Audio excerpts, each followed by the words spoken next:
Сәлеметсіздер ме? Бұл Биғали адамдарды кемсіту бөлімінің жаңа жұмысшысы. О, ал мен болсам осы жердің басшысымын. Бұл біздің бастық. Кемсітуді менен баста дәл қазір. Биғали негізі адамдарды кемсіту бойынша Қазақстан гран-приін ұтқан жігіт қой. Көрсет енді өнерінді.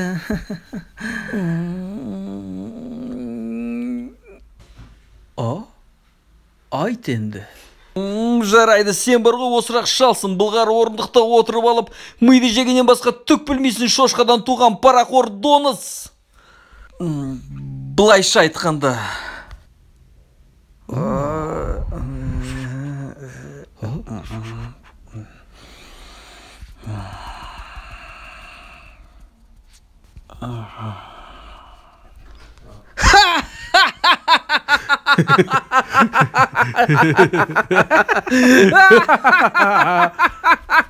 Жақсы айтты, негізі молодец.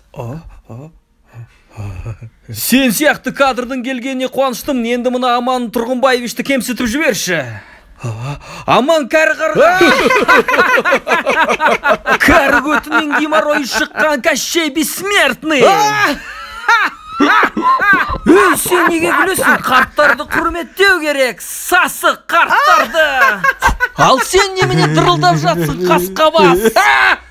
Бастығына сен жмотсың деп айта аласың ба? Айта алмайсың, ал мен айта алам, сен жмотсың. Расымен де жмотым, рас. Сен төрт көзді аузы сасық қатынсың. Сен арақ үшін отбасыңды сатасың. Ал сенің жасанды шашын түрінді суға батып шыққан тауыққа ұқсатады. Әтешін бар ма, тауық көл? Есектің егізі, мамбетка, көзілдірік таққан жоқ, қарабоқ, жезөкше. Жоқ, тоқта болды. Жарайсың, бауырым, жарайсың. Мен сенің жалақыңды көтеріп берем қазір. Рахмет, Басеке, рахмет, сен таза маймылсың. Бар егінді бере тұрш.